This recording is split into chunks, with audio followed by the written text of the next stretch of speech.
ನಮಸ್ಕಾರ ಸ್ನೇಹಿತರೆ, welcome to DGT I T solution. Last ವಿಡಿಯೋದಲ್ಲಿ ನಿಮಗೆ ಹೋಸ್ಟಿಂಗರಿಂದ ಯಾವ ಥರ ಡೊಮೈನ್ ಮತ್ತು ಹೋಸ್ಟಿಂಗ್ ಕನೆಕ್ಟ್ ಮಾಡಿ ವರ್ಡ್‌ಪ್ರೆಸ್ ಇನ್ಸ್ಟಾಲೇಷನ್ ಮಾಡಬೇಕು ಅನ್ನೋದ್ರ ಬಗ್ಗೆ ಎಕ್ಸ್ಪ್ಲೇಷನ್ ಮಾಡಿದ್ದೀವಿ. ಸೊ ಈ ವಿಡಿಯೋದಲ್ಲಿ ನಿಮಗೆ cPanel ಯೂಸ್ ಮಾಡಿಕೊಂಡು ಯಾವ ಥರ ವರ್ಡ್‌ಪ್ರೆಸ್ ಇನ್ಸ್ಟಾಲೇಷನ್ ಮಾಡಬೇಕು ಅನ್ನೋದ್ರ ಬಗ್ಗೆ ಕ್ಲಾರಿಟಿ ಕೊಡ್ತೀನಿ. ಇವಾಗ ಇಲ್ಲಿ ಡಿಸ್ಪ್ಲೇ ಆಗಿರ್ತಕ್ಕಂಥದ್ದು WHM ಅಕೌಂಟು. ಈ ಅಕೌಂಟ್ನಿಂದ ಮಲ್ಟಿಪಲ್ ಒಂದು cPanelsನ್ನು ಕ್ರಿಯೇಟ್ ಮಾಡ್ಬೋದು. ಇಲ್ಲಿ ನಮ್ಮ arahantdevelopers.com ಏನು ವೆಬ್ಸೈಟ್ ಇದೆ ಆ ಡೊಮೈನನ್ನು ಇಲ್ಲಿ ಕ್ರಿಯೇಟ್ ಮಾಡ್ತಾ ಇದ್ದೀನಿ ನೋಡಿ. ಈ ಡೊಮೈನ್ನ ಆ್ಯಡ್ ಮಾಡಿಬಿಟ್ಟು ನೀವು ಯೂಸರ್ ನೇಮ್, ಪಾಸ್ವರ್ಡ್ ಮತ್ತು ನಿಮಗೆ ಬೇಕಾಗಿರ್ತಕ್ಕಂಥದ್ದು ಸೆಲೆಕ್ಟ್ ಮಾಡಿಬಿಟ್ಟು ಇಲ್ಲಿ ಇಮೇಲ್ ಕೇಳುತ್ತೆ. ನಿಮಗೆ ಯಾವ್ದು ಬೇಕು ಇಮೇಲು ಅದನ್ನು ಸೆಲೆಕ್ಟ್ ಮಾಡಿ. ಅದೇ ರೀತಿ ಕೆಳಗಡೆ ಪ್ಯಾಕೇಜಸ್ ಅಂತ ಇದೆ. ನೀವು ನಿಮ್ಮ WHM ಅಕೌಂಟಲ್ಲಿ ಮಲ್ಟಿಪಲ್ ಪ್ಯಾಕೇಜಸ್ ಕ್ರಿಯೇಟ್ ಮಾಡಿದರೆ ಯಾವ ಪ್ಯಾಕೇಜ್ ಕೂಡ ಸೆಲೆಕ್ಟ್ ಮಾಡ್ಬೋದು. ಪ್ರೆಸೆಂಟ್ಲಿ ಒಂದಿದೆ, ಅದನ್ನು ಸೆಲೆಕ್ಟ್ ಮಾಡಿಬಿಟ್ಟು ಕ್ರಿಯೇಟ್ ಅಂತ ಕ್ರಿಯೇಟ್ ಮಾಡಿದ್ರೆ ಸೊ ನಿಮ್ಮ ಒಂದು ಹೊಸ ಅಕೌಂಟನ್ನು ಇಲ್ಲಿ ಕ್ರಿಯೇಟ್ ಆಗ್ತಾ ಇದೆ. ಕೇವಲ 10 ರಿಂದ 20 ಸೆಕೆಂಡ್ ಒಳಗಡೆ ನಿಮ್ಮ ಒಂದು ಹೊಸ cPanel ಅಕೌಂಟ್ ಕ್ರಿಯೇಟ್ ಆಗುತ್ತೆ. ಈ cPanel ಕ್ರಿಯೇಟ್ ಆದಮೇಲೆ ನಿಮ್ಮ ಅಕೌಂಟ್ ಡೀಟೇಲ್ಸ್, ನೀವು ಯಾವುದು ಲಾಗಿನ್ ಡೀಟೇಲ್ಸ್ ಕೊಟ್ಟಿರ್ತೀರಾ, ಯಾವ ಇಮೇಲ್ ID ಕೊಟ್ಟಿರ್ತೀರಾ, ಅಥವಾ ಯಾವುದು ನೇಮ್ ಸರ್ವರ್ ನೀವು ಯೂಸ್ ಮಾಡಬೇಕು ಡೊಮೈನಲ್ಲಿ ಅನ್ನೋದು ಇಲ್ಲಿ ನಿಮಗೆ ಒಂದು ಡಿಸ್ಪ್ಲೇ ಆಗುತ್ತೆ. ಈ ಥರ ಡಿಸ್ಪ್ಲೇ ಆಗಿರ್ತಕ್ಕಂಥದ್ದು ನೀವು ಕ್ರೆಡೆನ್ಷಿಯಲ್ ನಿಮಗೆ ಒಂದು ಮೇಲಲ್ಲಿ ಸೇವ್ ಮಾಡ್ಕೊಳ್ಳಿ, ಅಥವಾ ನಿಮಗೆ ಎಲ್ಲಿ ಸೇಫ್ ಇರುತ್ತೆ ಅಲ್ಲಿ ಸೇವ್ ಮಾಡ್ಕೊಂಡು ಬಿಡ್ಬೋದು. ಅದೇ ರೀತಿ ಇಲ್ಲಿ ನೇಮ್ ಸರ್ವರ್ ಅಂತ ಕೊಟ್ಟಿದ್ದೀರಿ ನೋಡಿ. ಸೊ NS3 ISINCloud.net ಅಂತ ಇದೆ. ಈ ನೇಮ್ ಸರ್ವರ್ನ ನೀವು ಯಾವ ಡೊಮೈನ್ನ ಪರ್ಚೇಸ್ ಮಾಡಿರ್ತೀರಾ ಅಲ್ಲಿ ಹೋಗಿಬಿಟ್ಟು ನೇಮ್ ಸರ್ವರ್ನ ಚೇಂಜ್ ಮಾಡಬೇಕಾಗತ್ತೆ. ಸೊ ಪ್ರೆಸೆಂಟ್ಲಿ ನಾನು ಆಲ್ರೆಡಿ ಅಪ್ಡೇಟ್ ಮಾಡಿದ್ದೀನಿ. ಹೊಸ ಏನು ನೇಮ್ ಸರ್ವರ್ ಇದೆ ಅದೇ ನೇಮ್ ಸರ್ವರ್ NS3 ISINCloud.net ಮತ್ತು NS4.ISINCloud.net ಅಂತ ಸಿಮಿಲರ್ ಇದೆ. ಸೊ ಅದಕ್ಕೆ ಇಲ್ಲಿ ಚೇಂಜಸ್ ಏನು ಆಗೋದಿಲ್ಲ. So your attempt to update name server has failed ಅಂತ, ಯಾಕೆ ಆಲ್ರೆಡಿ ಸಿಮಿಲರ್ ಇದೆ. ನಾನು ಅಪ್ಡೇಟ್ ಮಾಡಿರ್ತಕ್ಕಂಥದ್ದು ಅಥವಾ ಅಪ್ಡೇಟ್ ಮಾಡ್ತಕ್ಕಂಥದ್ದು ಸಿಮಿಲರ್ ಇದೆ. ಅದರಿಂದ ನೀವು ಡೈರೆಕ್ಟ್ಲಿ ಗೋ ಟು HPanel ಅಂತ ಕ್ಲಿಕ್ ಮಾಡಿ. ಸೊ ಕ್ಲಿಕ್ ಮಾಡಿದ್ರೆ ನಿಮಗೆ ಒಂದು ಇವಾಗ GoDaddy ಅಕೌಂಟ್ ಕಂಪ್ಲೀಟ್ಲಿ ಕ್ಲೋಸ್ ಮಾಡ್ಬೋದು, ಯಾಕಂದರೆ ನೇಮ್ ಸರ್ವರ್ ಅಪ್ಡೇಟ್ ಆಗಿದೆ. ಸೊ ನೆಕ್ಸ್ಟು ಈ cPanelಲ್ಲಿ ನಿಮಗೆ ಕೆಲಸ ಸ್ಟಾರ್ಟ್ ಆಗುತ್ತೆ. cPanel ಕ್ರಿಯೇಟ್ ಆದಮೇಲೆ ನಿಮಗೆ ಕಂಪ್ಲೀಟ್ ಡ್ಯಾಶ್ಬೋರ್ಡ್ ಈ ಥರ ಕಾಣಿಸುತ್ತೆ. ಈ ಡ್ಯಾಶ್ಬೋರ್ಡಿಂದ ನೀವು ನಿಮ್ಮ ಒಂದು ವೆಬ್ಸೈಟನ್ನು ಓಪನ್ ಮಾಡಿ ನೋಡ್ಬೋದು. Presently connection is not secure ಅಂತ ತೋರಿಸ್ತಾ ಇದೆ. ಏನಕ್ಕಂದರೆ ನಾನು ಆಲ್ರೆಡಿ ಇದಕ್ಕೆ SSL ಸರ್ಟಿಫಿಕೇಟ್ ಎನೇಬಲ್ ಮಾಡಲಿಲ್ಲ. ಸೊ ಅದಕ್ಕೆ ಇವಾಗ ಆ ಥರ ತರಿಸ್ತಾ ಇದೆ. ಇಲ್ಲಿ ಲೆಟ್ಸ್ ಎನ್ಕ್ರಿಪ್ಟ್ SSL ಅಂತ ಒಂದು ಸರ್ಚ್ ಮಾಡಿದರೆ ನಿಮಗೆ ಇಲ್ಲಿ SSL ಎನೇಬಲ್ ಮಾಡಲಿಕ್ಕೆ ಆಪ್ಷನ್ ಬರುತ್ತೆ. ಸೊ ಇಲ್ಲಿ ಇಶ್ಯೂ ಅಂತ ಏನು ಬಟನ್ ಕಾಣಿಸ್ತದೆ ಪ್ಲಸ್ ಐಕಾನು.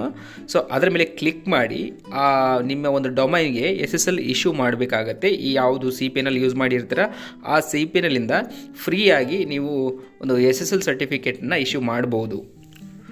ಇಶ್ಯೂ ಆದಮೇಲೆ ನಿಮಗೆ ವಿದಿನ್ 1 ಮಿನಿಟಲ್ಲಿ ನಿಮಗೆ ಅಪ್ಡೇಟ್ ಆಗುತ್ತೆ. ನೀವು ಆ ಬ್ರೌಸರ್ನ ಕ್ಲೋಸ್ ಮಾಡಿ ಸ್ವಲ್ಪ ವೇಟ್ ಮಾಡಿ.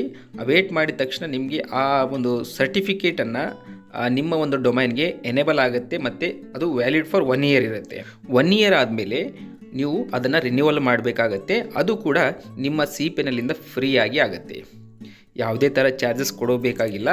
ನಿಮಗೆ ಒಂದು ಕಡಿಮೆ ಬಜೆಟಲ್ಲಿ ಒಂದು WHM ಅಕೌಂಟ್ ಬೇಕು ಅಂದರೆ ಡಿಸ್ಕ್ರಿಪ್ಷನ್ ಬಾಕ್ಸಲ್ಲಿ ಲಿಂಕನ್ನು ಕೊಟ್ಟಿರ್ತೀನಿ. ಅಲ್ಲಿ ಹೋಗಿ ನೀವು ಒಂದು ಸೈನಪ್ ಮಾಡಿಕೊಂಡು ಒಂದು ಅಕೌಂಟ್ನ ಕ್ರಿಯೇಟ್ ಮಾಡಿ ನೀವು ಪರ್ಚೇಸ್ ಮಾಡ್ಬೋದು. ಇಲ್ಲಾಂದರೆ ಡೈರೆಕ್ಟ್ಲಿ ನಿಮಗೆ ಹೋಸ್ಟಿಂಗ್ ಪ್ರೊವೈಡರ್ ನಂಬರ್ನ ಶೇರ್ ಮಾಡ್ತೀನಿ, ನೀವು ಕಮೆಂಟ್ ಮುಖಾಂತರ ನನಗೆ ತಿಳಿಸಿ. ನಿಮಗೆ ಅಲ್ಲಿ ಒಂದು ಮಿನಿಮಮ್ ಅಮೌಂಟಲ್ಲಿ 50 cPanel ಕ್ರಿಯೇಟ್ ಮಾಡ್ತಕ್ಕಂಥ ಒಂದು ಹೋಸ್ಟಿಂಗನ್ನು ನಿಮಗೆ ಸಿಗುತ್ತೆ. ಅದನ್ನು ನಿಮ್ಮ ಮಲ್ಟಿಪಲ್ ಕ್ಲೈಂಟ್ಸ್ಗೆ ಯೂಸ್ ಮಾಡ್ಕೋಬೋದು. SSL ಎನೇಬಲ್ ಆದಮೇಲೆ ನೀವು ಸೈಟ್ ಓಪನ್ ಮಾಡಿದ್ರೆ ನಿಮಗೆ ಆಲ್ರೆಡಿ ಇದು ನಾಟ್ ಸೆಕ್ಯೂರ್ ಅಂತ ತೋರಿಸ್ತಕ್ಕಂಥದ್ದು ಸೆಕ್ಯೂರ್ ಅಂತ ತೋರಿಸ್ತಾ ಇದೆ. ಅದೇ ರೀತಿ ಇದರಲ್ಲಿ public_HTML ಇದೊಂದು CGI_bin ಅಂತ ಫೋಲ್ಡರ್ ಇರುತ್ತೆ. ಅದನ್ನು ಡಿಲೀಟ್ ಮಾಡಿ ನೀವು ಮತ್ತೆ ರಿಫ್ರೆಶ್ ಮಾಡಿ ನೋಡ್ಬೋದು. ಇದರಲ್ಲಿ ಪ್ರೆಸೆಂಟ್ಲಿ ಎಂಟಿ ಒಂದು ಡೈರೆಕ್ಟರಿಯನ್ನು ತೋರಿಸ್ತಾ ಇದೆ. ಅಂದರೆ ನಿಮ್ಮ ಒಂದು ಡೊಮೈನ್ಗೆ ಹೋಸ್ಟಿಂಗ್ ಕನೆಕ್ಟ್ ಆಗಿದೆ, ಬಟ್ ಯಾವುದೇ ಥರ ಒಂದು ಇನ್ಸ್ಟಾಲೇಷನ್ ಪ್ರೊಸೆಸ್ ಸ್ಟಾರ್ಟ್ ಆಗಿಲ್ಲ ಅಥವಾ ಯಾವುದು ವರ್ಡ್‌ಪ್ರೆಸ್ ಇನ್ಸ್ಟಾಲ್ ಆಗಿಲ್ಲ ಅಂತ ಅರ್ಥ. ಸೊ ಪ್ರೆಸೆಂಟ್ಲಿ ಮೇಲ್ಗಡೆ ಸರ್ಚ್ ಬಾರಲ್ಲಿ ಸಾಫ್ಟ್ ಕ್ಲೋಸ್ ಅಂತ ಸರ್ಚ್ ಮಾಡಿದರೆ ಸೊ ಇದನ್ನು ಒಂದು WordPress manage by soft close ಅಂತ ಒಂದು ಲಿಂಕ್ ಬರ್ತಾ ಇದೆ. ಕ್ಲಿಕ್ ಮಾಡಿದ್ರೆ ನಿಮಗೆ ಇನ್ಸ್ಟಾಲ್ ಅಂತ ಆಪ್ಷನ್ ಬರುತ್ತೆ. ಸೊ ವರ್ಡ್‌ಪ್ರೆಸ್ ಇನ್ಸ್ಟಾಲ್ ಮಾಡಲಿಕ್ಕೆ ನಿಮಗೆ ಒಂದು ಅಡ್ಮಿನ್ ಮತ್ತು ಪಾಸ್ವರ್ಡ್ ಕೇಳುತ್ತೆ. ಅದೇ ರೀತಿ ಒಂದು ಅಡ್ಮಿನ್ ಇಮೇಲ್ ID ಕೂಡ ನೀವು ಕೊಡಬೇಕಾಗತ್ತೆ. ಕೊಟ್ಟು ನೀವು ಇಲ್ಲಿ ಇನ್ಸ್ಟಾಲ್ ಅಂತ ಬಟನ್ ಕ್ಲಿಕ್ ಮಾಡಿದ್ರೆ ವಿದಿನ್ 1 ಸೆಕೆಂಡಲ್ಲಿ ನಿಮ್ಮ ಒಂದು ವರ್ಡ್‌ಪ್ರೆಸ್ ಇನ್ಸ್ಟಾಲೇಷನ್ ಆಗಿಬಿಡುತ್ತೆ, ಅದು ನಿಮ್ಮ ಒಂದು ಡೊಮೈನ್ಗೆ.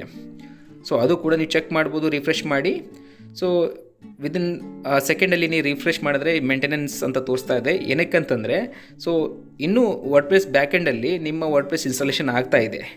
Within 10 to 15 second 20 second wait ಮಾಡಿದ್ಮೇಲೆ ನಿಮಗೆ ಆಟೋಮೆಟಿಕ್ಲಿ ಇದು briefly unable for schedule maintenance ಅಂತ ಏನು ತೋರಿಸ್ತಾ ಇದೆ ಮೇಂಟೆನೆನ್ಸ್, ಇದು ಕೂಡ ಹೋಗಿಬಿಡುತ್ತೆ.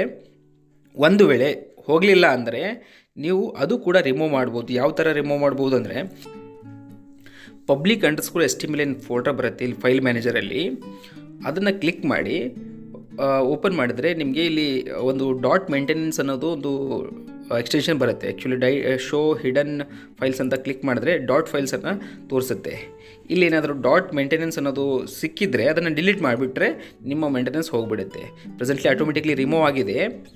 ಇವಾಗ ನಿಮ್ಮ ಸೈಟ್ ರಿಫ್ರೆಶ್ ಮಾಡಿ ನೋಡಿದ್ರೆ ನಿಮಗೆ ಒಂದು ನಿಮ್ಮ ಸೈಟ್ ಲೈವ್ ಆಗಿರ್ತಕ್ಕಂಥದ್ದು ಮತ್ತು ಅದರಲ್ಲಿ ನಿಮ್ಮ ವರ್ಡ್ಪ್ರೆಸ್ ಇನ್ಸ್ಟಾಲೇಷನ್ ಮಾಡಿರ್ತಕ್ಕಂಥದ್ದು ಡಿಸ್ಪ್ಲೇ ಆಗ್ತಿದೆ. ಸೊ ಈ ರೀತಿ cPanel ಯೂಸ್ ಮಾಡಿಕೊಂಡು ನೀವು ವರ್ಡ್ಪ್ರೆಸ್ ಇನ್ಸ್ಟಾಲೇಷನ್ ಮಾಡ್ಬೋದು.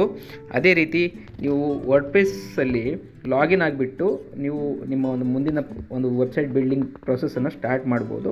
ಅದೇ ರೀತಿ ಇಲ್ಲಿ ಏನಾದರೂ ನೀವು ಡೈರೆಕ್ಟ್ಲಿ ಲಾಗಿನ್ ಆಗಬೇಕು ವರ್ಡ್ಪ್ರೆಸ್ ಅಡ್ಮಿನಲ್ಲಿ ಅಂದರೆ ಸೊ cPanel ಡೈರೆಕ್ಟ್ಲಿ ಲಾಗಿನ್ ಆಗ್ಬೋದು. ಇದು ಏನಕ್ಕೆ ಯೂಸ್ ಆಗುತ್ತೆ ಅಂತಂದರೆ, ಕೆಲವೊಂದು ಸಲ ನೀವು ಅಡ್ಮಿನ್ ಪಾಸ್ವರ್ಡ್ ಮರ್ತೋಗಿದ್ದರೆ ಡೈರೆಕ್ಟ್ಲಿ cPanel ವರ್ಡ್ಪ್ರೆಸ್ ಅಡ್ಮಿನ್ಗೆ ಹೋಗಿಬಿಟ್ಟು ಹೊಸ ಒಂದು ಐಡಿಯಾನ ಕ್ರಿಯೇಟ್ ಮಾಡ್ಕೋಬಹುದು.